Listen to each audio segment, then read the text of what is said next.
Non-rock-a-boaters must stop. I don't want to rock the boat. I want to sink it. Are you going to bark all day, little doggy, or are you going to bite? Brett, delusional. I love you, Jeff. Delusional, yeah. Delusional's okay in your worldview. I'm an animal. You don't chastise chickens for being delusional. You don't chastise pigs for being delusional. So you calling me delusional using your worldview is perfectly okay. It doesn't really hurt. She hung up on me. What? Desperate times call for faithful men and not for careful men. The careful men come later and write the biographies of the faithful men, lauding them for their courage. Go into all the world and make disciples. Not go into the world and make buddies. Not to make brosives. Right. Don't go into the world and make homies. Right. Disciples. I got a bit of a jiggle neck. That's a joke, Pastor. When we have the real message of truth, we cannot let somebody say they're speaking truth when they're not. Take an amazing journey to a place that will blow your mind and move your heart so you will never be the same again.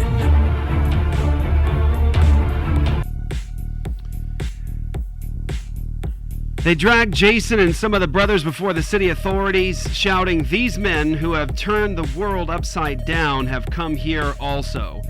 And Jason has received them, and they are all acting against the decrees of Caesar, saying that there is another king, Jesus. What's up, guys? Welcome back to another episode of Apologia Radio. You can get more at apologiastudios.com. That's APOLOGIA studios.com. There's tons of episodes there, after shows, Apologia Academy, Apologia TV, all kinds of stuff. Get signed up for all access. You can partner with us in ministry, make everything we do possible. Be partners with us, and you get all the additional content. Bonson U is being worked on right now. It is essentially underway. We hope to release that very, very soon. You guys will get access to over 1,900 lectures, seminary courses, sermons. You also will be able to get all the video only at apologiastudios.com. Bonson U, pray for it. It's coming. It's going to be free. I mean, it's a high-level seminary education for freezy with one of the best Christian philosophers and apologists in the history of the Christian church. I'm Jeff the Coleman Ninja. That's Luke the Bear right there. What is up? And that is Joy the Girl right there. Hello. Again on Apologia Radio. I love this. I love it. Back with Joy. No Christmas music today? No Christmas music today, because I think the episode that we're doing today is a little more hardcore.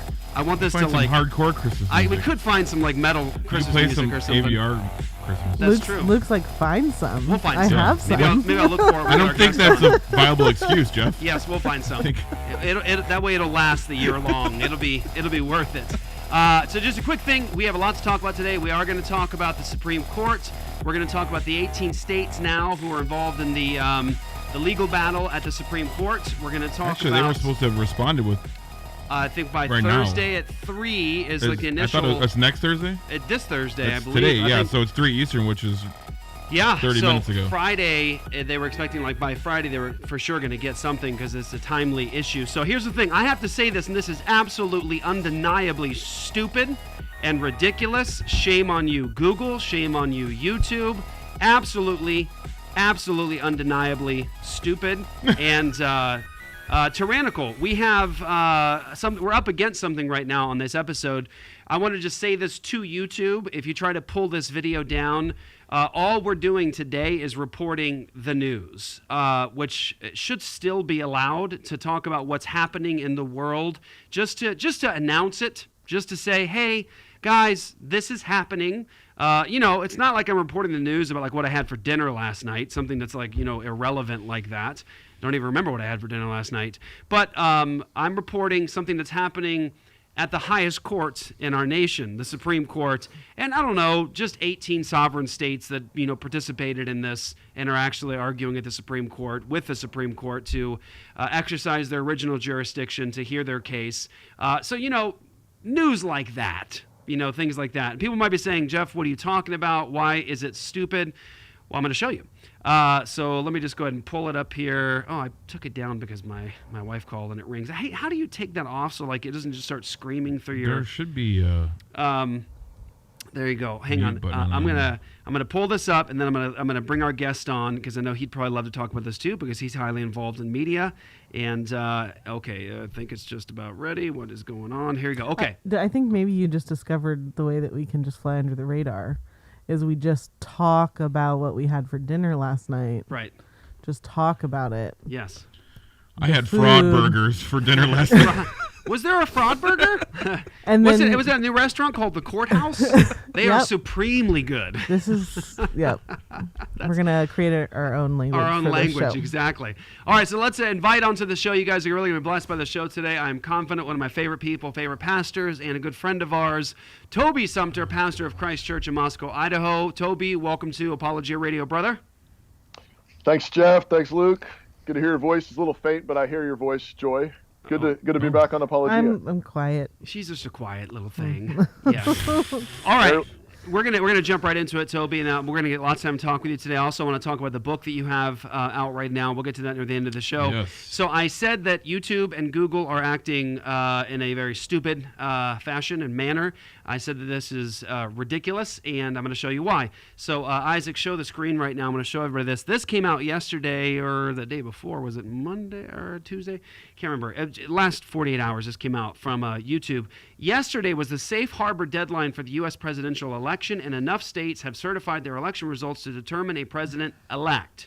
Given that, we will start removing any piece of content uploaded today or any time after that misleads people by alleging that widespread fraud or errors changed the outcome of the 2020 U.S. presidential election, in line with our approach towards historical U.S. presidential elections. For example, we will remove videos claiming that presidential candidate won the election due to widespread software glitches or counting errors. We will begin enforcing this policy today and will ramp up in the weeks to come. As always, news coverage and commentary on these issues can remain on our site if there's sufficient education, documentary, scientific, or artistic content.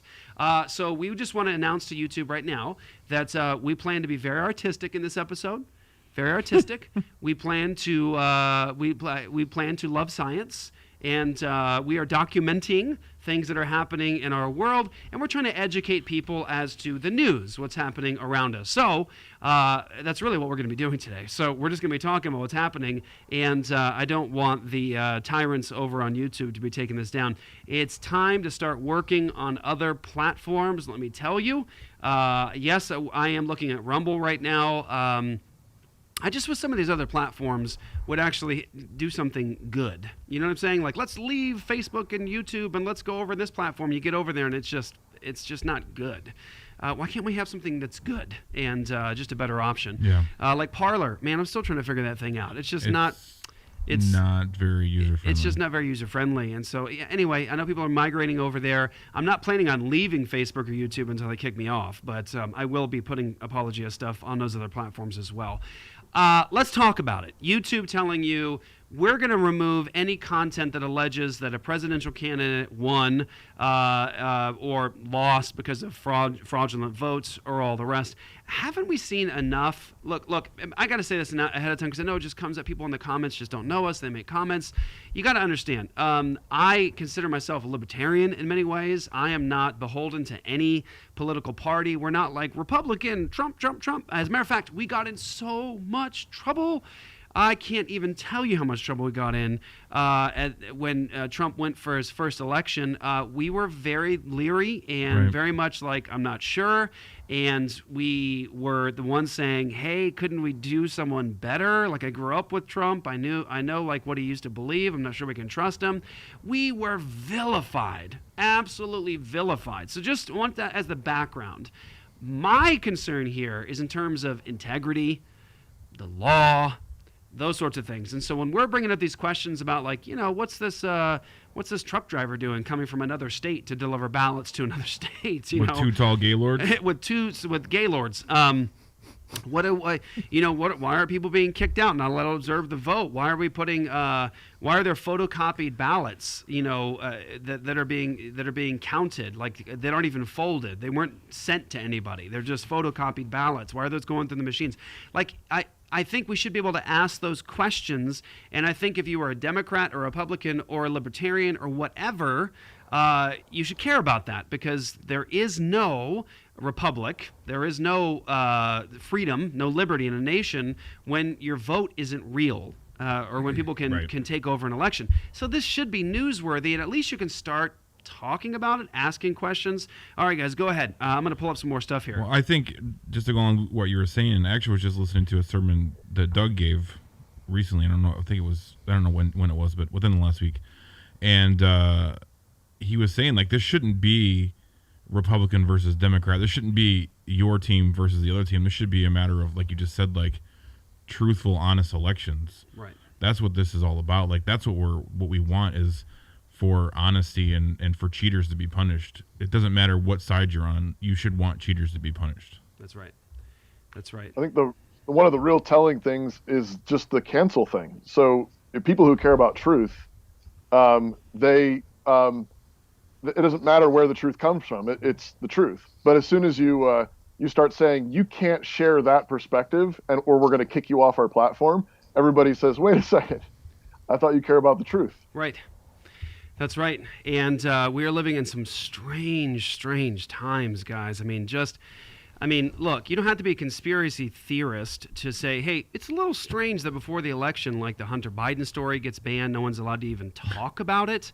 And now all of a sudden it's in the open. Yeah, you can't say anything about it. Like right before the election, like, well, why is that? Like, why can we not report news, or why are we afraid to do stories or to have discussions on these platforms surrounding, was there illegal voting? Maybe there wasn't. Let's examine it. Can we talk about that? Maybe there were fraudulent votes you can just point to and say, yeah, that's straight up fraud. That's a lack of honesty and integrity. That's cheating.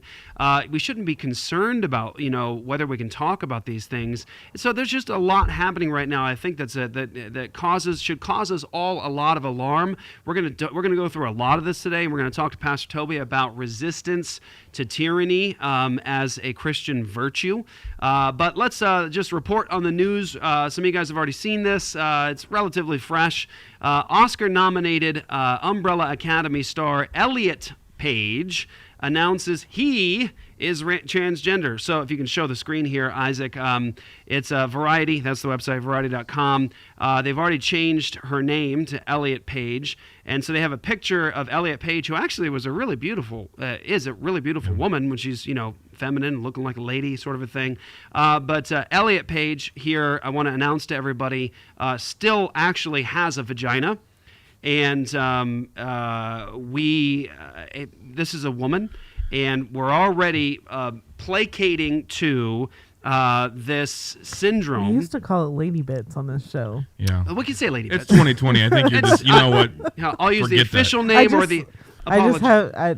It was like quite a welcome back to the show. It's quite a welcome back. Lots changed. We'll use Lady Bits if it makes you more comfortable. Lady Bits. Ellen Page still has Lady Bits, and it said, look at how this article just plays into this.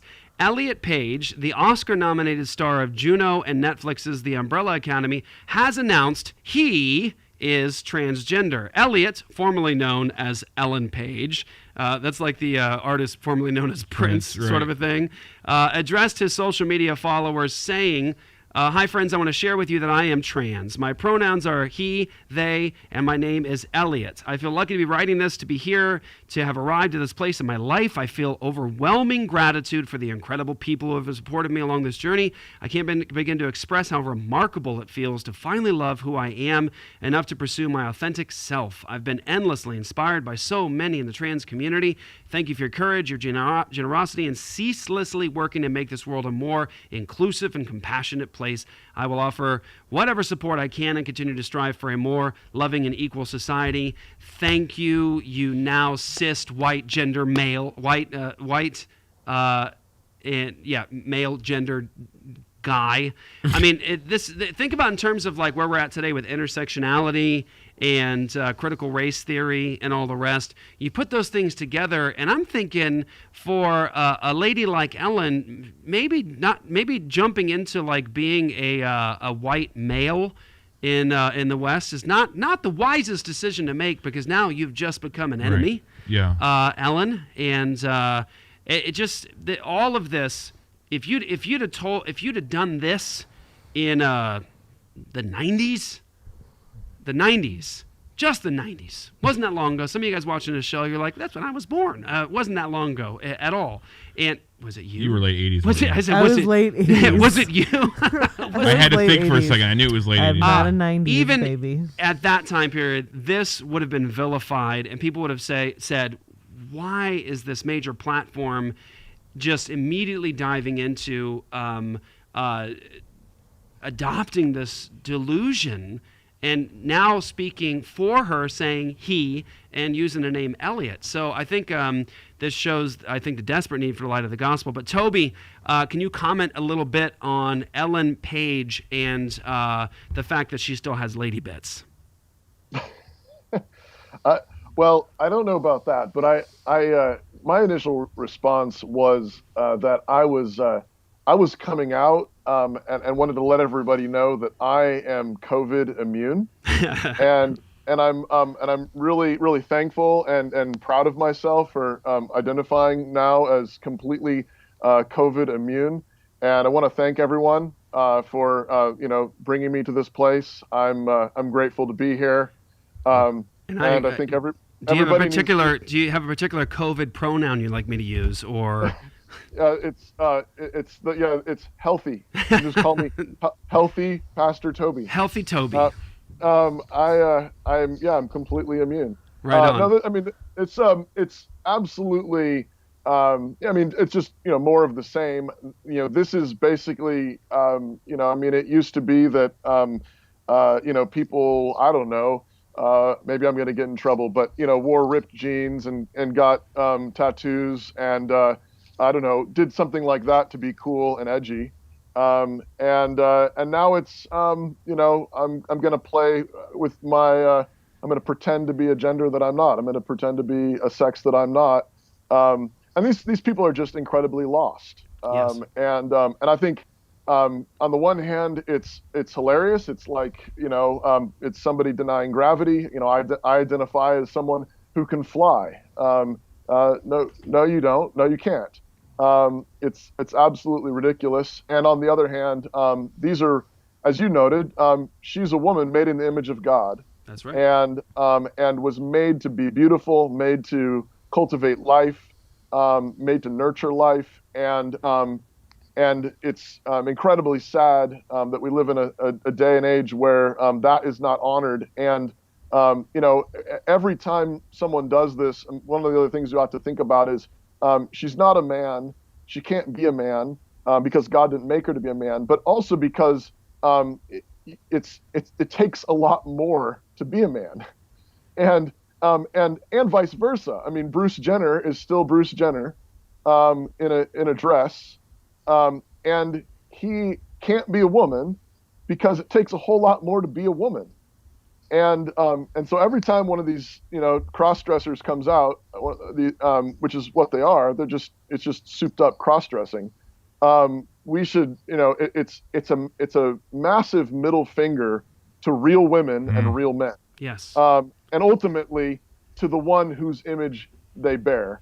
But all of that, this is a Romans 1 thing. I mean, you reject the Creator and you begin to worship parts of the creation, and your foolish heart is darkened, and you do and say crazy things, and so we live in a culture that we are the demon-possessed man in the tombs. Like, that is who we are. We can't be bound. We are harming ourselves. We are in a suicidal just cycle, and now we're in the process of trying to literally almost kill ourselves with our panic over this, sickness and the government overreach and all of we're literally killing ourselves, deforming ourselves, defacing ourselves, destroying ourselves. We are the demon-possessed man in the tombs. You can't reason with this culture. The only thing that will do it, and these people are, they're crazy. They're absolutely insane. And it should really conjure up a certain amount of pity. And what they need is Jesus to drive their demons out. They need Jesus to cast their demons out. That's what we need in this culture. We need Jesus to cast our demons out so that we can sit again clothed in our right minds. And it will take, it's only Christ, only Jesus, and that's what's on full display for us here. That's right. So I want to pass this over to Joy. Joy, I want to ask you a question about this in terms of like men trying to pretend to be women. I find it offensive and disrespectful to real women everywhere. But it's interesting because when we talk about this in the current context, a lot of times evangelicals, Christians will typically sort of be afraid to simply confront the sin in it because they say, I just want to love the person. Where I think we have to work on both tracks. You have to sort of alarm somebody into their status. Like, this is insane. This is, like you said, Pastor Toby, you said this is cross-dressing souped up. This is sinful. This is offensive to God. This is disrespectful to men and women everywhere. Well, I think we can be honest about this situation and confront the sin, but also can be concerned for the person's soul. And I think if you're concerned for the person's soul, you will say the truthful things. You'll be honest. And I think, a lot of times this evangelical methodology of saying, well, don't be too hard in your denunciations of the sin because you want to love the sinner. Well, that methodology has got us into an interesting place, right? As though it was either or. It's not. It's both. It's got us into an interesting place where I'd say a generation ago, homosexuality and this sort of behavior was illegal across the United States of America. It was illegal by law, legislated. You weren't allowed to do this sort of a thing. You would have been put into exile in a community where you cross-dressed or behaved in this sort of a manner. So how's our methodology going for us, guys? How's hiding that light working out for us? I think we have to make sure we tell the truth, always tell the truth, and also love the person. Right. Joy, I find it, I'm not losing sleep over it, but I do find it offensive when someone like a man like Bruce Jenner puts on a dress and pretends to be a woman. I find it offensive to someone like my wife. You don't have what it takes to be her, and you don't have the gifts that she has. I find it offensive. Like yesterday, I was driving down Rural Road, and I'm with my wife, and I got my kids in the back. I'm driving down Rural Road, and there is this massive, beefy dude. Massive, beefy dude, and he's wearing a dress, walking down a public sidewalk, going down rural, and I'm thinking to myself, this is an affront to beautiful, lovely, wonderful, gifted women everywhere. When you have a guy like this pretending to to be what you are, it's what I think being a woman is a gift. It's a gift from God, and it's so special. And I find it highly offensive that men would try to pretend to do what you can do. Well, and I guess that's the point, is that not according to our world, but the most you can do if you're a man is pretend to be a woman, right? Mm-hmm. But that's not how our world thinks. Toby is right. There is an element of reason that has checked out, and this is so wrapped up in identity and emotions and how you feel deep down, and we'll just continue to see now that gender and sexuality operate on a spectrum, we'll continue to see people who came out. I mean, even, we're talking about the 90s, but even people who came out as homosexuals in the 90s are now discovering non-binary and now being trans is different than just wanting to be the opposite gender. So in a weird way, which again, let's just keep in mind that we've lost an element of reason here. What is happening? I don't know. But so in a weird way, Ellen Page knows that she's not going to become a man. She's going to become a trans man. And that's different, but also she does feel like she's a man. Mm-hmm. If you think that you are trapped in the wrong body, that used to be considered something that you should go talk through with people. Mm-hmm. And you should, if you're feeling that way, because you can't mutilate yourself or put on men's clothing and become a man. That's not how it works. And you don't have to necessarily be afraid to say things like that. When Ellen or Elliot came out as trans, she made it very clear that there is intense and inherent violence done against you if you're a trans person. She did acknowledge her privilege as well in the statement that she made, because she's a famous celebrity that has been the voice of queer people for a long time now, ever since she came out as a lesbian. I don't know. It's been a while. Yeah. But she came out and she said, for those of you that hate trans people, like, I'm coming for you, and I'm going to continue to work to make the world an inclusive place. So to that, the Christian should not be saying, okay, we want to all, at least we'll all feel okay, because the feelings is what caused this. Like, letting someone just feel the way that they want to feel is what makes a woman think that they could become a man. And I mean, it's very easy, like you're talking about it being offensive even. And like, yeah, I don't know if I'm personally offended, but, it's just, male and female now is so, it's almost a little bit meaningless in a world where people just have endless amounts of money and never plan on having children and don't believe that marriage is an actual binding institution. Like, it's kind of like whatever, like nobody has any roles now anyway. So we sort of just like scrubbed clean both genders, in a way that just kind of makes it like, well, what do you feel today? Or maybe today you're no gender. Like, maybe you don't, or maybe you have a gender, but you have no like sexual attraction to anyone and you're an asexual. It's just kind of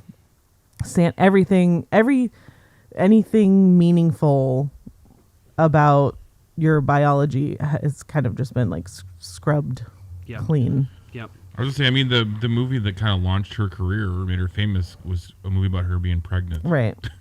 You know? Yeah. It's like, you know, and I'm thinking even like of Bruce Jenner, like he became famous because he was a man. Right. You know, and so these people are just, it's like they ride this wave of fame, they make money, and then it's like, I'm not going to do that anymore. Well, and that's what, like, and you know, she to our world, her recognizing her privilege is enough. But let's just recognize that she doesn't have any necessarily have any responsibilities as a man or a woman. Yeah.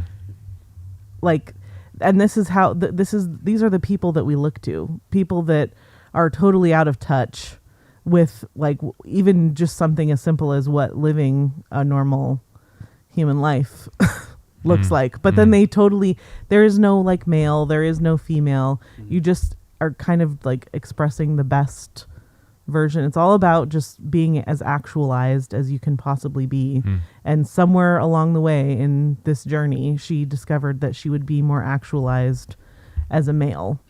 I don't know how she came to this conclusion, but it's really, I mean, it is, it's sad.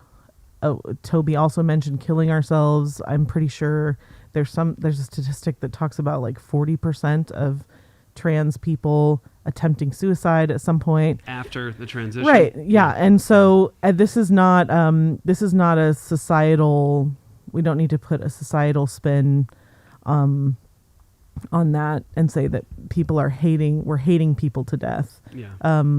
There is a lot of upset going on in the mind of a person that thinks they're a different gender. And now that we've stopped acknowledging that, this particular group of people is trying to kill themselves. We support it. Right. Yeah. And we should, and when they kill themselves, we blame the wrong person and we almost like martyr the person, even though they were suffering and nobody had the courage to just say, I want to help. Yeah. Do you think that maybe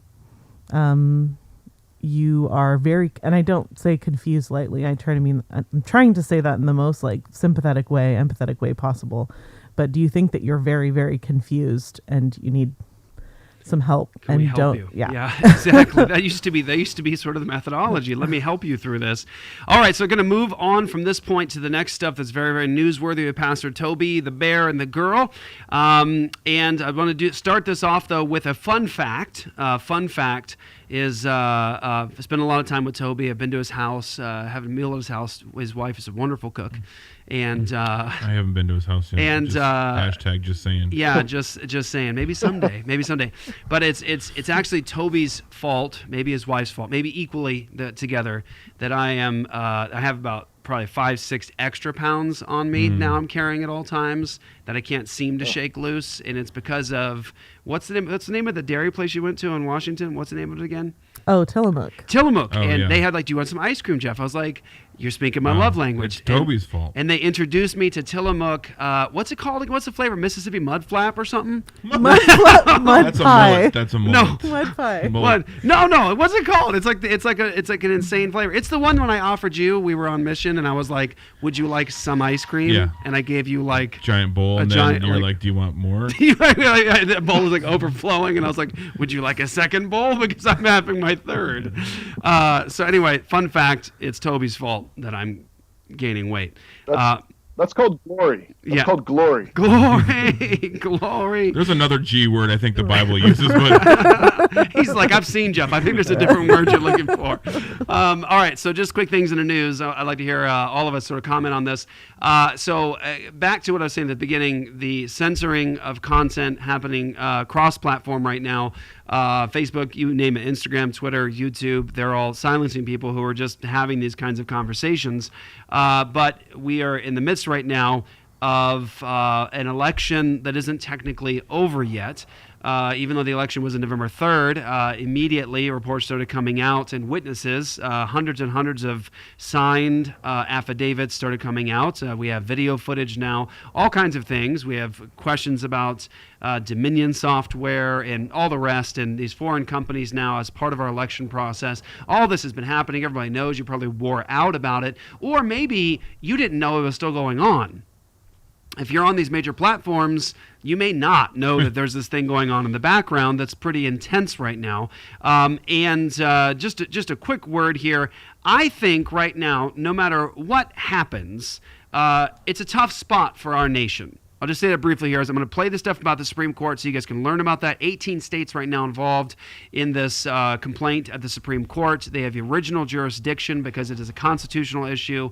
There is no other court to go to when it's a state versus a state. You can't go to lower courts.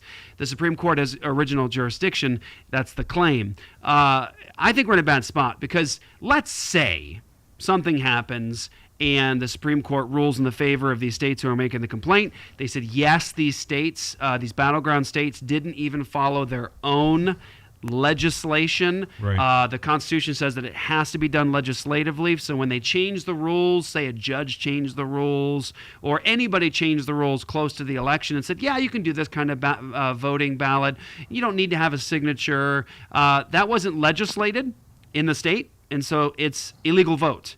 So if the Supreme Court, based on the Constitution, says, yeah, we agree, they couldn't do that. And so, yeah. So let's just say something crazy happens, and let's say that Trump is elected for a second term.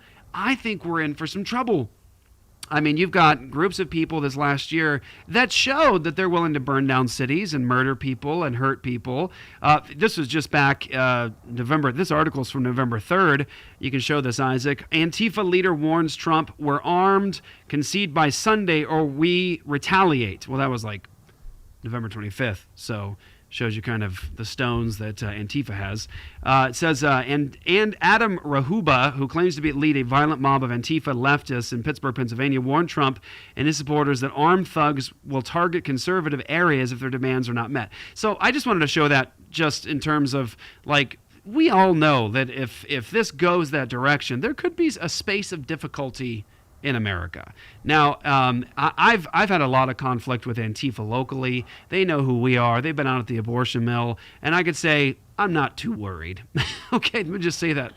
Not too worried. I've seen the general, kind of Antifa person in the valley, and I'll just say that I mean, it helps when you don't vacillate on the importance of gun ownership. Exactly. As well. I mean, I You just say find right yourself now, less worried. you're in a state with a lot of conservatives who actually hold to a proper worldview in terms of like defending their families and things like that. And there's a lot of guns in Arizona, and I just don't think it'd be wise in Arizona. It would not be. Be that as it may, it could be difficult. Other side of this coin is Biden does go through. There is an inauguration day where he gets inaugurated as the next president. I think that you also now have to contend with the tens and tens and tens of millions of Americans who, many of them believe this was fraudulent. And they say, I can point to evidence and witnesses and testimony and this fact. And so I believe you mean they all had fraud burgers. Yes, fraud burgers at that famous new restaurant called the Courthouse. The Supreme. I think I'll take the number one, the Supreme, please. So either way, mashed potatoes means corrupt. God has not given us a spirit of fear, and we're not to live with anxiousness and fear. We're to rejoice in the Lord always. But I think you can see what's on the horizon, and it's not looking so good for the moment. And it's time to really, as Christians, preach the gospel in the midst of this. But I want to play this clip here, and then I'd like commentary from you all, especially you, Pastor Toby. So this is from today. 18 states tell Supreme Court they must take Texas election case. And this is Jay Secular Live. This is the most recent video they uploaded. So they describe the process and what's happening. The state of Texas filed a bill of complaint with original jurisdiction to the Supreme Court of the United States. What that means is the case does not go through the district court, the Court of Appeals, and then to the Supreme Court. It starts at the Supreme Court. That's because the state of Texas has filed a lawsuit against the Commonwealth of Pennsylvania, the state of Georgia, the state of Michigan, and the state of Wisconsin. So those cases have original jurisdiction. That was filed Tuesday. Yesterday, the president intervened, filed a motion to intervene. He hasn't intervention hasn't been granted yet, because he's what's called the real party in interest, and it impacts him. None of these cases call for a determination of the outcome of the election, by the way. But that was filed yesterday, a motion to intervene on behalf of the president. And then about the same time, maybe an hour before, 17, maybe 18 states now have filed friend of the court briefs, either supporting Texas totally or, in Arizona's case, saying, look, we're not going to get to the merits, but we think it's important that you hear this case, and we believe your jurisdiction, state to state, is mandatory, not optional. If we go back to Arizona versus California, a decision taken in 2020, this year, Justice Thomas and Justice Alito both agreed that the Supreme Court's original jurisdiction in this particular case is mandatory. It's not optional. So that would mean that the Supreme Court has to take this case, has to consider this case, and has to decide this case. Now, it's not clear that a majority of justices of the United States Supreme Court agree with that position, but I think Justice Thomas and Justice Alito have the superior constitutional argument, and it's very, very important that the state of Arizona has filed a brief in support of that notion, and we will have to wait and see whether the Supreme Court majority agrees with that. But so there is the status right now, just to sort of condense this from what I understand about this, because this is a dispute between states. So Texas formally does this. The other states sort of jump into this with them, agreeing, yes, that's a serious situation. We want in with this today or to support it. Mm-hmm. Here's the deal. Texas basically says about these battleground states, it says that they had voting procedures that were put into place and allowed that were actually against the law in their states. Yeah. So there's official legislation, say in the state of Pennsylvania. Well, shortly before the election, they had officials or judges who, and this happened in other states too, who basically said, we'll allow this kind of voting, we'll allow this kind of thing, here's how you can process this.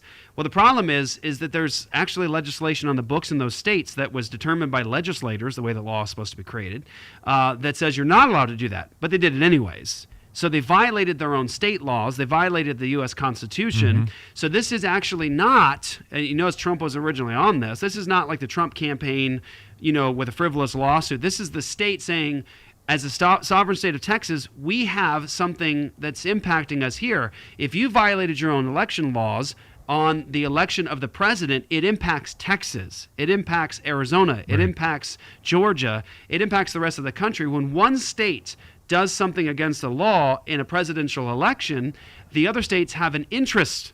And that's what Texas's case is. And they're right. All the states that are on there are absolutely right. This is not a local election. It's the election of the president. This is like federal government sort of. So Texas files this. Other states glob on. They say, yep, I'm in that too. You're absolutely right. The Supreme Court has what's called original jurisdiction. In other words, the argument is, and this is, again, the Supreme Court justices, 2 of them agree with this. They had a recent thing where they described this. This is a shall, not may. This is a Constitution saying you shall, not you might, you may. It's a shall, it's an ought according to law, where the Supreme Court actually has jurisdiction here because it's one sovereign state versus another sovereign state, and it's the only place you can go is not to Texas's courts. Right. It's Texas. You can't go to Michigan's court. It's Michigan. The original jurisdiction is the Supreme Court, and that's a shall issue. Now, the good thing is, on this dispute, is that it was given a number, it's given a hearing, and the Supreme Court told the other states they must respond. Mm-hmm. That's good news in terms of getting to the bottom of it. From what I understand, Texas is not alleging things in terms of like, we saw this voter fraud, here's this witness sort of a thing.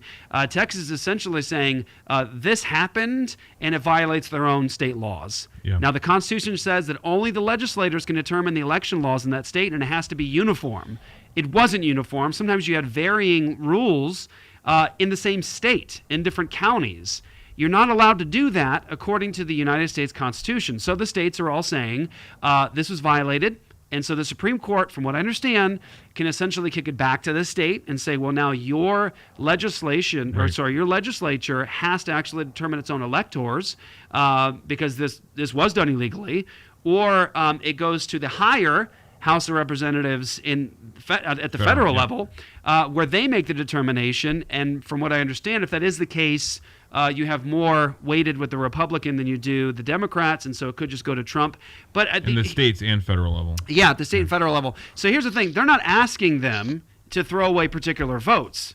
They're just saying they broke the law of their own state. The Constitution says they can't do that. No legislation was made that allowed that to happen. To the contrary, there was legislation that said it was illegal. So a judge in Pennsylvania cannot just say willy-nilly, hey, we're going to let this kind of ballot work. Doesn't work that way. It has to be legislated, and it's a big deal.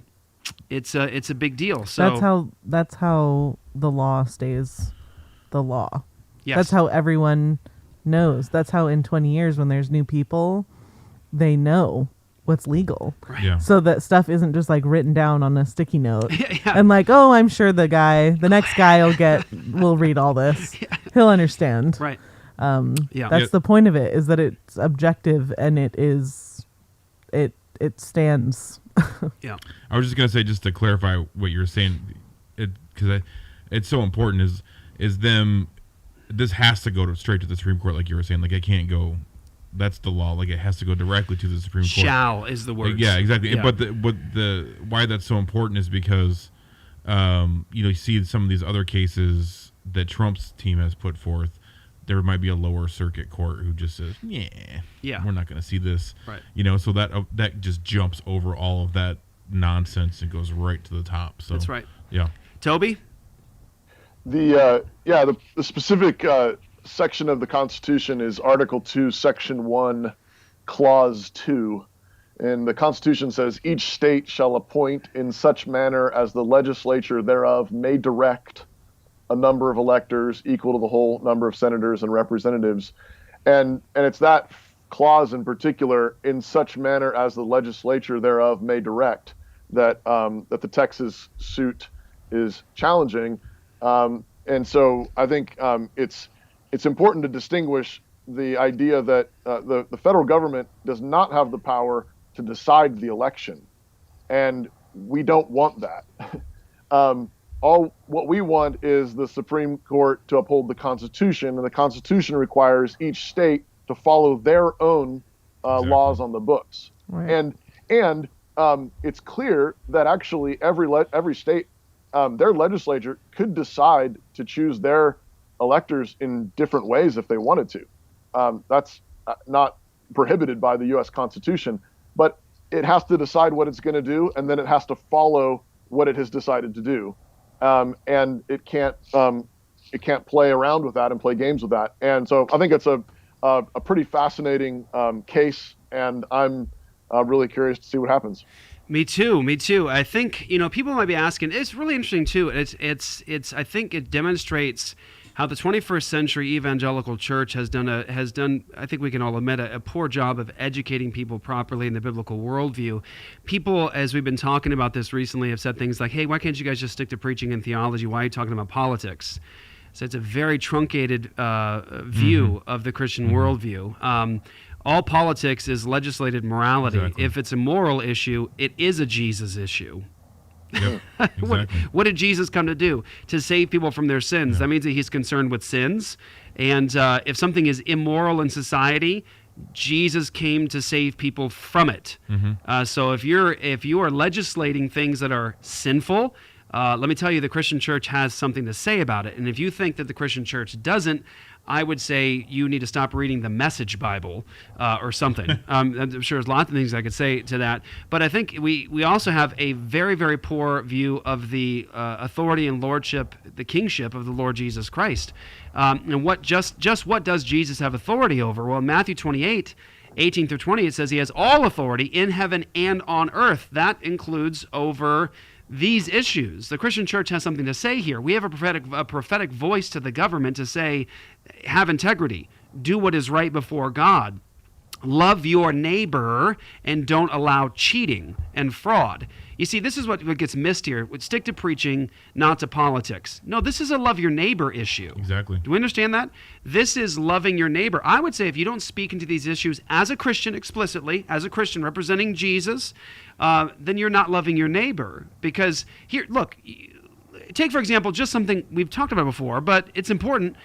Joe Biden was asked before the election in one of his things where he did come out of the basement for a little bit. He's standing like 50 feet away from this woman, and she's asking a question while she's masked, and she asked about the fact that Roe v. Wade is in danger because now you have Barrett on the court, and what if Roe v. Wade is overturned?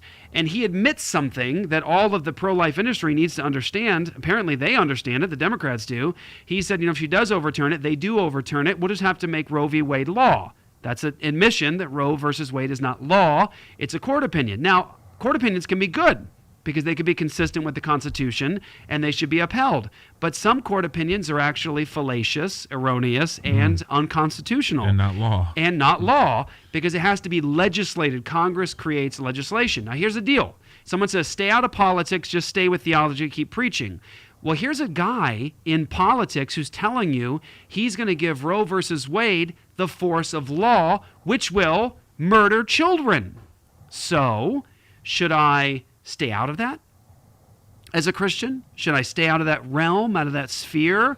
Or does Jesus have something to say to Joe Biden when he talks about murdering children? I think he does. I think we all know that he does, and that's why we should speak into it. So I think this gets us to the foundation of the discussion that I wanted to have today in terms of like Christian resistance to tyranny as a virtue.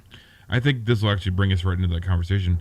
For all those that we hear constantly saying, Romans 13, do they not think that Romans 13 is a theological passage?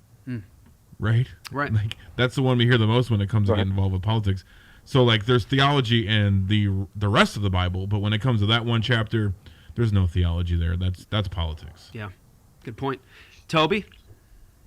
One of the, I can connect these two things a little bit too, is one of the glorious things about living in America is that the people who wrote our Constitution, our founding fathers, were by a vast majority Bible-believing Christians, and had 5,000 years of cautionary tales of tyrants, dictators, mobs, anarchy, and interestingly enough, in the early American period, even the word democracy was a bad word. Nobody wanted a democracy. the Greeks had democracy and they destroyed themselves. And so you read the founding fathers and they say, how do we prevent democracy? Because that'll turn into anarchy, and anarchy will probably devolve actually into dictators. I mean, what happened after the French Revolution? Napoleon Bonaparte, right? I mean, that's what you get. You get dictators. And so what they did was they established a constitution with what we call checks and balances. And the whole checks and balances system is this like intricate interweave basically of many, many people with responsibilities to check other people, trying to flatten out so that there wasn't one branch, one person, or one class of people that had power. And the thing to get to your point, Jeff and Luke, is that this is based on a biblical presupposition called original sin. Right. People are sinners, which means that we shouldn't trust them, and we shouldn't trust them with power. And so they took Lord Acton's famous credo pretty seriously, that power corrupts and absolute power corrupts absolutely. Yep. And so the constitutional setup where you've got three branches of government checking and balancing each other, but even within those branches, you've got a multitude of people. You have different branches in the legislature. You've got the House, you've got the Senate, you've got terms where people can check and vote them out of office. You have different sets of terms. You have multiple courts, multiple levels of courts. But even within the Constitution, the assumption is that you have state governments. So, for example, talking about this whole election thing, state governments are allowed to set up their voting, how they're going to select their electors the way they want to. And that is a check on the power of the federal government. But if the state legislatures are getting corrupt because they're sinners too, you have a check at the Supreme Court level, like you were just talking about. But all of this is based. It's all biblical. It's all based on the Bible. It's all based on the idea that people are sinners and they need accountability on every single side. And that brings us even to then the role of the people and churches and businesses and denominations and other free associations. In the original vision of the framers of our country, is a reason why it starts off with we the people. They didn't want America's not a democracy. America is a republic, and a republic is a mixed government, meaning we want to mix power all over the place in order that all powers might be checked. And so we're not a democracy. That's not what we the people means. We are a republic, which means that the people have a role to play in checking unjust law. We have a role to play in voting. We have a role to play in suing against unjust laws. And we have a role to play in ignoring and disobeying wicked laws. Yes.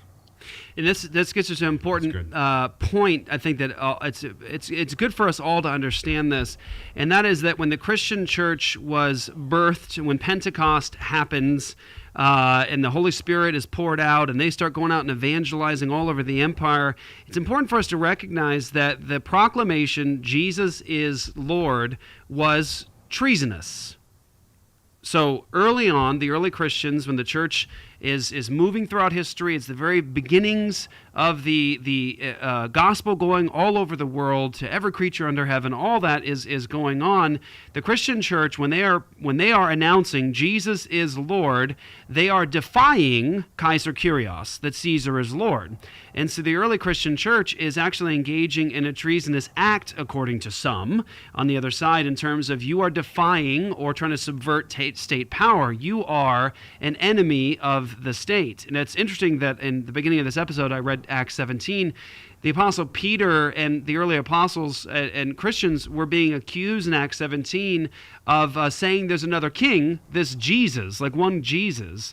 They're saying there's another. They go clean contrary against the decrees of Caesar, and they're saying there's another king, Jesus. Mm-hmm. Well, that was the accusation against the early church. we talk about Christian resistance to tyranny as a virtue. You see it modeled in the book of Acts. They were gracious, they were humble, and yet they were bold. Yeah. And they were saying things about the world and Jesus and his kingship that put them at odds with the pagan state of the day. And it was a profession, Caesar is Lord, that got them killed. Why? Because Jesus is Lord. Right. Caesar is Lord is what you must say in Rome. Little pinch of incense to the emperor. He's the Son of God. He's God to them, and he's the ultimate. So you say Caesar is Lord. So understand that when we talk about the beginnings of the Christian church, even down to this day, Christianity in its purest form, and its truest form, and its honest form, will always be seen as an enemy of an ungodly and tyrannical state. It will. Because, why? Because that government says it's the ultimate. And a Christian recognizes, no, you're not the ultimate. There is an ultimate above you, and you're supposed to, Romans 13, be God's deacon, God's servant. The servant of not some strange God, but the only God. Romans 13 is prescriptive. It's not descriptive of what government always does. It's prescriptive of what government's supposed to do under God as his servant. But I think it's important for us to recognize, and I'll just toss out some examples. I did it this past Sunday.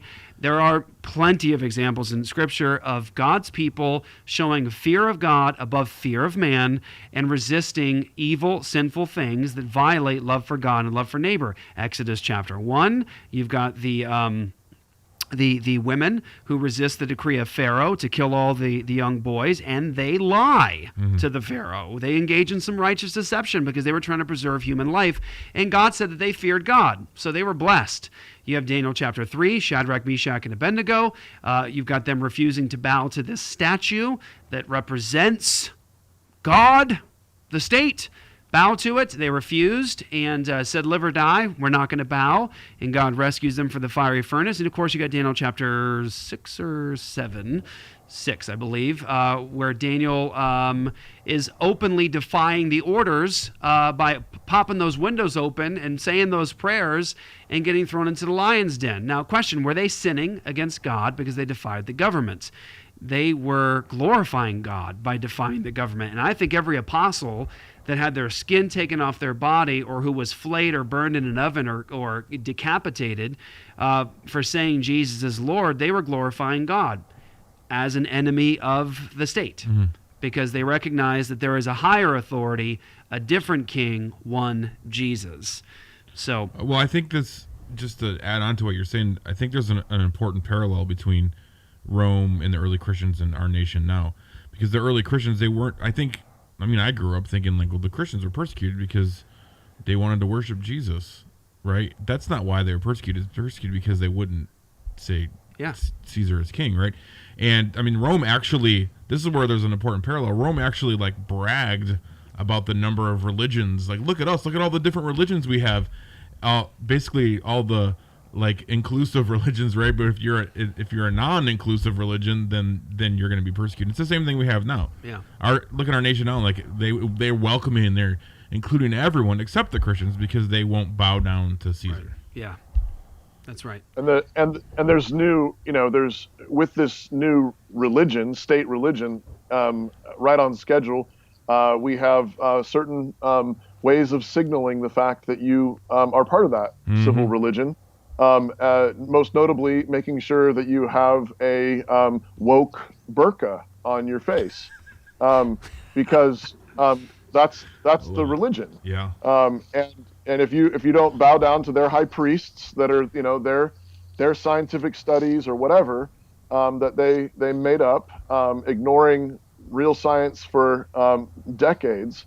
But it's totally a religion. It's a state religion. It's a civil religion.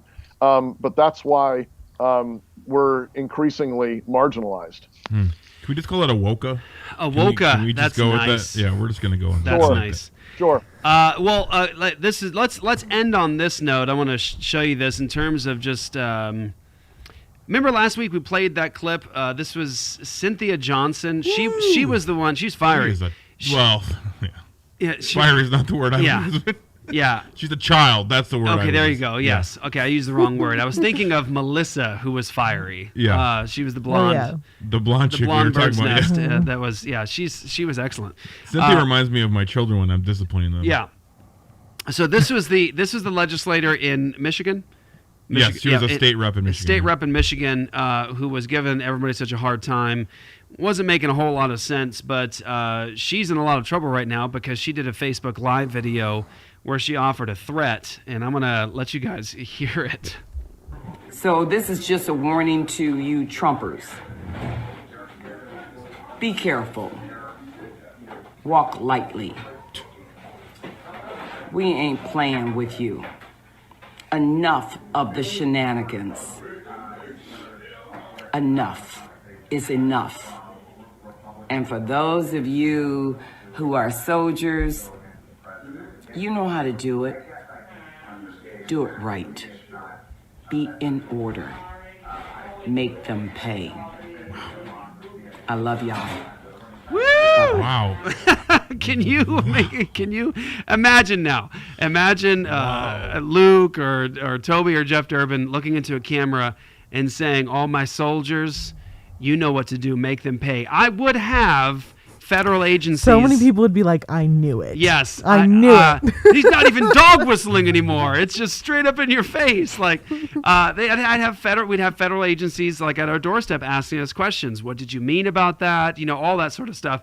But you know, that's what she said. And so she's in a lot of trouble. She was taken off of some committees for that one. Yeah, that committee. But that's it. Like, that she should be fired.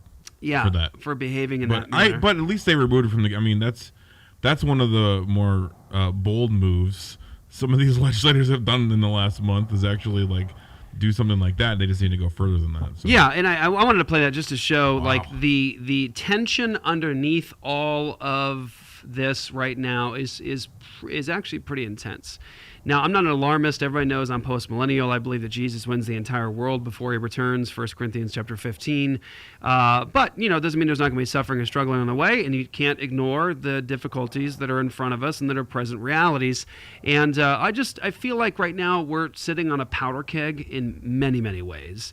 And I think things can be pretty intense. And so with that, nobody wants to suffer, but I just want to say what a great opportunity to preach the truth. Mm-hmm. What a great opportunity to preach the truth. When you see secularism and atheism and naturalism and humanism falling face down into the dirt with its pants around its ankles, it's a good opportunity to point it out and say, hey, see, it failed. Like atheism and secularism, humanism sucks. It doesn't work. It's a broken worldview. Marxism, all this stuff, it won't work. It destroys people. It hates neighbor. It does all of this to wreck humanity. It's a good opportunity to bring the message of the truth into the world. There's another king, Jesus. Yep. And he is the Prince of Peace. And he is the Savior. And he is the righteous one. And he's the one that took away our guilt and our shame, all the condemnation. He is the one that received the justice due to all of us into himself, and he is risen again from the dead. He conquered our greatest enemy. You're so scared of dying, and he conquered our greatest enemy, death. And there's no fear of death for Christians anymore because we know the one who conquered death, who's saved us, who's raised us from death to life. We have such a great message, and we have a message that's so much better than theirs, honestly. You'll forgive me for using the word, the modern vernacular. It sucks. Their worldview sucks. I mean, telling people like, wouldn't it be great to get rid of private property and nobody owns everything? No! That's stupid. No, it wouldn't be great to get rid of private property and no one owns anything anymore. That's awful. What are you talking about? I love how the people try to sell it. Have you seen those videos where they try to sell it? It's so crazy. They're like, it'd be great to live in a world where there's no private property, no one owns anything. I'm like, that sounds like the worst thing ever. It sounds like somebody who's talking that doesn't know what they're talking about. Exactly. Honestly, it sounds like someone that lives in a nation that has amassed most of the wealth on the entire planet. Right, honestly. exactly. Or the person saying it, the person saying it is behind cameras developed by people who didn't share their worldview. It's being streamed around the world right now by people who developed it through private property and industry and enterprise and entrepreneurship, all that stuff. So all that stuff. We have a worldview that says you value all human lives, all of them, All of them have dignity, all of them worthy of your value, respect, all of them the image of God. Private property is upheld in God's law. Even charity is upheld in God's law. But that's an individual motivated thing, not something that's forced by the state.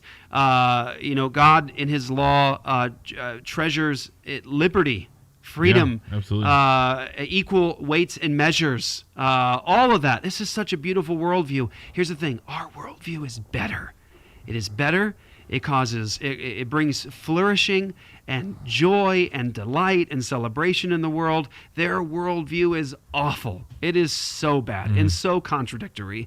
And so with that, I wanted to point something else out, and that's that Pastor Toby has a book out right now. I think it'd be great for us all to get a copy of this book to make sure that we read this, because it is beautiful, because it tells a better story. Again, a better worldview than theirs. They're telling us like genders don't matter. It's fluid. You can be what you want. You can live how you feel for the moment. I mean, each day you can change your gender. It's fine. And you can have as many sexual partners as you want and experiment and do all those things. And marriage is, what is marriage anyways? But an antiquated and dated, institution. And, kids, having lots of kids. How about one child? How about one child per family? Well, the same people that want like a universal income and no private property, they also think you should be able to kill kids if you can't give that kid the best life and afford to send them to college. And there's the contradiction. Yeah. Well, and that's what I think what you see is you see this court. So you have like an actual legal court, which is how we establish much of the United States. And then you have what we discovered, I think, around the time of the Me Too movement, which is that you have the court of public opinion, and depending on how much like importance you place on the court of public opinion, you can actually get a lot of things done outside of the law. And I honestly think there are a lot of people my age, Christians included, that have no regard for biblical law, American law, but they have high regard for the court of public opinion. And that's the opinion that happens on opinions that happen on social media. Yeah. And then the court of public opinion is run by people who say that, it's all about power. It's all about, it's not about love. The Christian does it under the guise of love, but it's actually that they want power and respect. And it's totally mixed up. It's bad. Broken. So let's fix that brokenness with a good book. Pastor Toby, your new book, No Mere Mortals. Yeah. Yeah. Marriage. Yeah. Marriage for people who will live forever, is the subtitle. And I think it actually it segue. It's a great segue from what we've been talking about. I was thinking as you were finishing up that last segment there, Jeff, that the thing that Christians need to remember is that tyranny actually begins in the human heart. Tyranny begins in every one of our hearts. And so one of the things, even I think it's absolutely helpful just to contrast and compare those two worldviews. But don't forget that when you have wrath welling up in your heart, when you have vengeance welling up in your heart, when you have bitterness welling up in your heart, that is tyranny. That is government overreach. The foundational government is self-government, and the fruit of the Spirit name for that is self-control. It's using your life, your heart, your thoughts, your words, all that you are in service to God to bless your neighbor. That's self-control. That's self-government. But there's a little tyrant, little demon tyrant in every human heart that the Bible says you have to kill. You have to destroy, and this comes out in everyday life. How you talk to your wife. Are you what's coming out? Is it gracious words? Is it kind words? Are you leading her graciously, or are you barking commands? Are you complaining? Are you fussing? Well, you're just a little tyrant, and there are plenty of people in the church, people who know the gospel, people who are going to go to heaven when they die.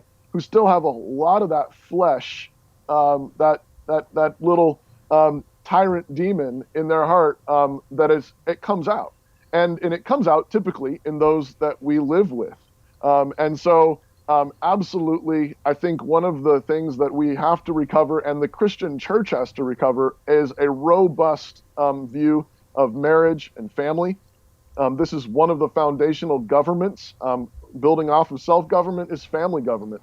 And so this is the book is 19 chapters on really just what the Bible says about the basics of what it means to be a husband, a wife, what marriage is.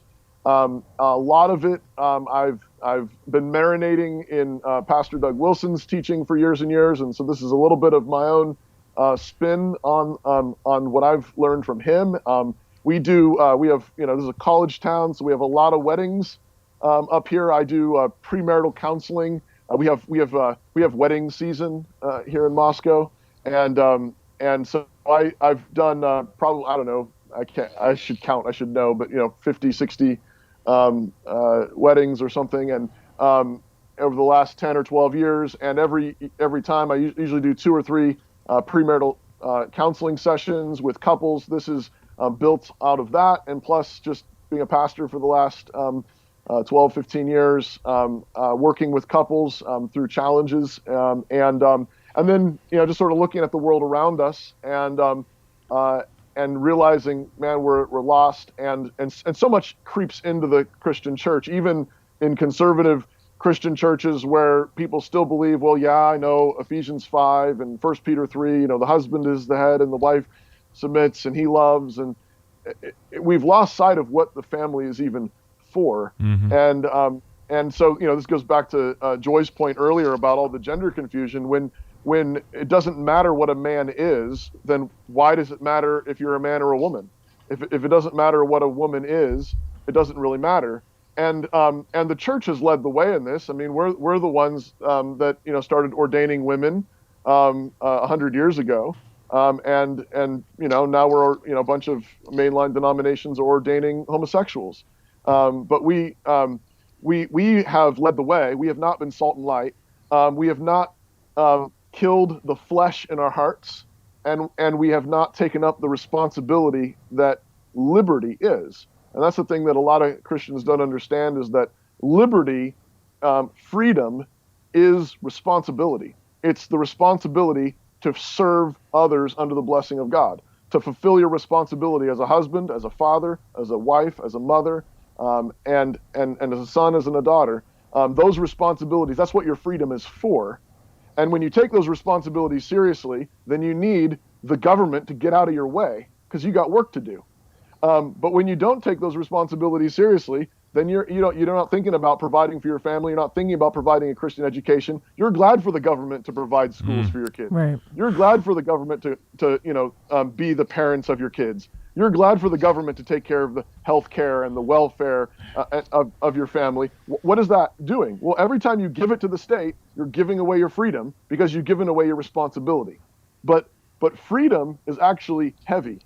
Freedom is actually full of responsibility. You're free then to use that, not to serve your flesh, not to look at porn, not to smoke pot, not to get drunk, not to bark orders. You're free to serve. You're free to love. You're free to obey God. And when you're free, and when you do that, it's a glorious thing. Family can be, my family can be such a blessing. It's possible to be in great fellowship with your spouse. It's possible to not have sin, not have grievances or bitterness between you. It's possible to be in great fellowship, and it's possible to be in such great fellowship that it's such a joy to bring piles and piles of kids into that fellowship with you. Amen. And so this is, and the last thing I'll just say is this, is the title comes from C.S. Lewis. He's got it was a little sermon he gave called Weight of Glory, in which he's just talking about the fact that people made in the image of God bear this eternal image, and we are all, everyone on the planet is on their way to either everlasting splendor or everlasting horror. That's heaven and hell. But either way, people will live forever. They will live forever either in glory or they will live forever in complete horror. And the point he makes is that we're all practicing for that right now. We're all building that out right now, and we're either building immortality in under God's blessing, or we're building bitterness and resentment and despair that will fade into just everlasting horror. But the stakes are high, and the family is where people are made, not just in biological conception, but people are being made all day long in how we serve one another, love one another, our laughter together, our eating together, hugs, kisses, forgiveness, spanks, all of it is the way people are being made, and they're people who will live forever. And so the stakes are high, but under the blessing of God and in the gospel, it's an enormous blessing.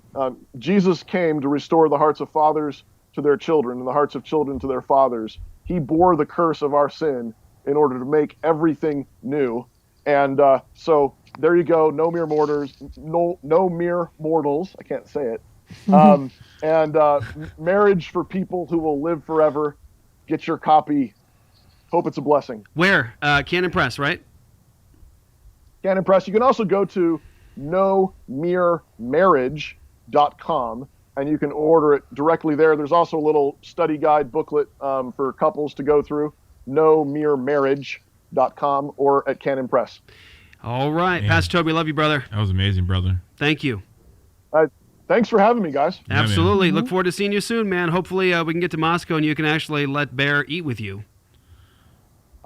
I might do that, Jeff. Maybe. We'll see. You might double the food. That's right. You have to introduce him to some of that Mississippi mud flap or whatever that flavor's called. All right, Toby. Thanks, brother. Thank you. God bless you, man.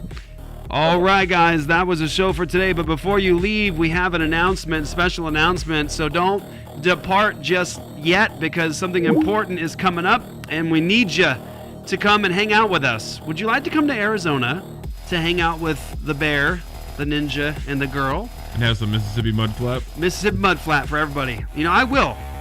You'll share that? I will get a ton of Mississippi. It's not even called Mississippi mud flap. It's absolutely not called that. It's Mississippi mud pie. And no, it's not even that. I'm totally wrong. Is it called Tillamook? Yeah. Hold on. We're gonna figure this out, and then I'm gonna tell everybody what flavors. Here we go. I'll tell you the flavor. Okay, here we go. It's so good, and I feel guilty right now sharing it with you, because now you're gonna struggle with my struggles, where I can work out, but there's about 5 pounds that I keep putting back on because I eat the entire gallon. It's Tillamook Mudslide. I don't even know where Mississippi came from. Mudslide. I call it Mississippi Mud Flaps. I don't know why. It was in my mullet, head. Yeah, I don't know what it was. Well, because there is such a thing as Mississippi mud pie. Yes. Yeah.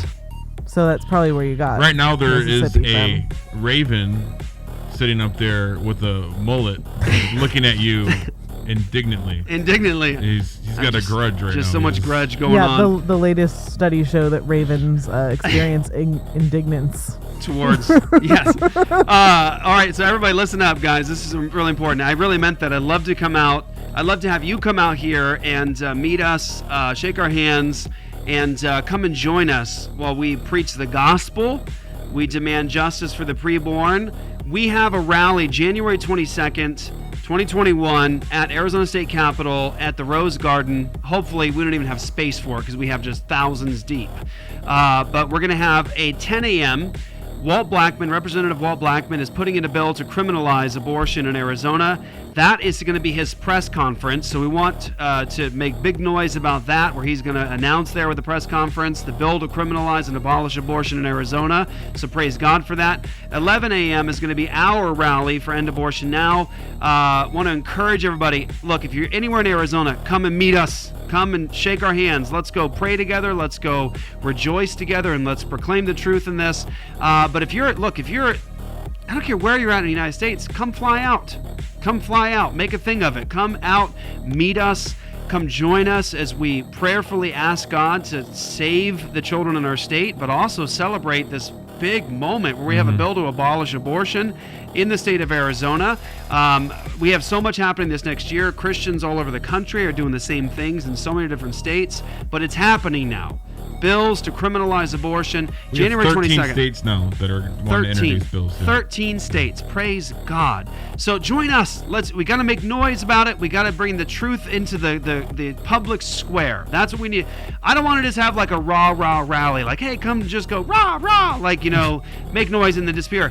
I want us to be Christians bringing the truth into the public square. And in this case, at the state capitol of Arizona, very, very important bill. Look, we just weren't having these conversations 10 years ago. We weren't. Bills to criminalize abortion. EndAbortionNow.com, all that God has done is raised up churches who are being consistent. The minds are changing. We have friends in other states all over the country that have been working hard on this for a long time. They have, like Joseph Silk, his stuff was happening in Oklahoma. That got people on their feet in a better way, and now it's happening. Come and join us. Come and meet me. I want to meet you. Come January 22nd, 11 a.m. is the rally, Arizona State Capitol. What's the website they can go to right now? Rallyforlifeaz.com. Rallyforlifeaz.com. Go there. They can sign up to get info there. There isn't really anything to get started. I mean, they can get connected with the End Abortion Now. There's the email through there, right? Yeah. So you can go in there, put your email. Maybe we can give you updates through there. Rally for Life AZ is the site that's built specifically just for the rally that's happening January 22nd, Arizona State Capitol. Sorry, that reminds me. What you're talking about is we did just link the online petition to that page. Okay. So you can actually go and sign the petition for this bill that will help us as well. So. And please, join us. Your prayers are so important. We need you to keep praying for us. We need your prayers, but we also need you to give towards the work of End Abortion Now for 2021. God has done incredible things this last year through End Abortion Now. It is it's jarring at times to think about how many babies were saved today. What if we didn't do this? Yeah. Like, these lives wouldn't be saved today. Look what God has done. This is now happening in other states where they're criminalizing abortion, working on bills for this. I mean, God's doing huge things. We have a $500,000 matching donation. We need you to partner with us to make the whole match happen so we can do even more in 2021. We are at a place right now where the legs are up and it's time to start running, because we have the ability to do so now with all these churches and now with legislators working with us to establish justice. Redeem2020.com is where you can go to give towards the drive for End Abortion Now. Redeem2020.com. Please go give. $500,000 matching donation. Help us to match that amount of money. And of course, if your church is not signed up yet, go to endabortionnow.com. Sign up. Get your free resources. We had a church that just recently signed up, and yesterday they shared they had their first save. I remember our first save. It was a big deal. And it always motivates you to, this works. I'm going to keep going. So endabortionnow.com is where you go to sign up. Redeem 2020 is where you go to partner with us and give. And Rally for Life AZ is where you go to get connected for the rally. January 22nd. 11 a.m. is the rally, 10 a.m. is the press conference. And just for the record, the press conference is not open to the public. That'll be indoors. Yeah, so 11 a.m. is the actual start of the rally. So come hang out with us. Wherever you're in the country, make a thing of it. Drive out here, hang out with us, come spend a day with us, and let's go bring the truth into the public square. That's Joy the Girl. Yeah. If you guys haven't seen Sheologians or listened to it yet, Sheologians, it's available through apologiastudios.com. That's Luke the Bear. Peace out. And I'm Jeff the Ninja. We'll catch you next week right here on Apologia Radio.